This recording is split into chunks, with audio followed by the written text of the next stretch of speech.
Ulam na sa restaurant mo lang natitikman. Halika at gawin natin sa bahay.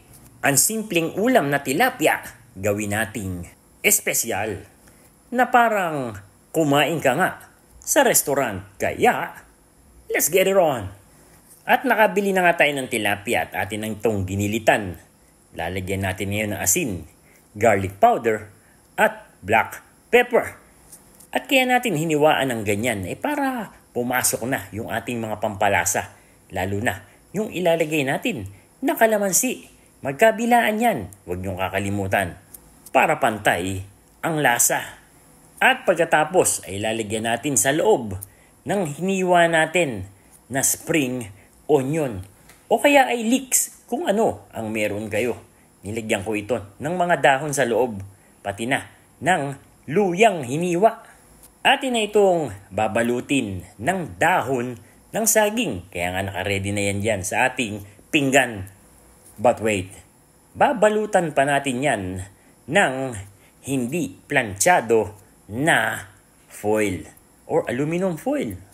Kahit hindi pinalansya ang aluminum foil, ay pwede natin gamitin dyan. Dahil ipang-i-steam lang naman natin. So ang kagandahan nito, nakabalot siya ng dahon ng saging na magbibigay ng kakaibang aroma dito sa ating tilapia. At syempre, i-ready na natin ang steamer. Dahil nga malaki yung tilapia natin, gumawa na lang tayo ng paraan para magkasya yung ating tilapia. So habang ini-steam natin yung ating tilapia, gagawa muna tayo ng napakasarap na sauce. Soy sauce, suka, sesame oil, at asukal. Napakasimpleng sauce na siguradong meron ka sa bahay. So after 15 minutes na pag-i-steam natin dito sa ating tilapia, ay eto at hinango na natin. Tatanggalin natin yan dun sa dahon ng saging at ililipat natin sa isang plato.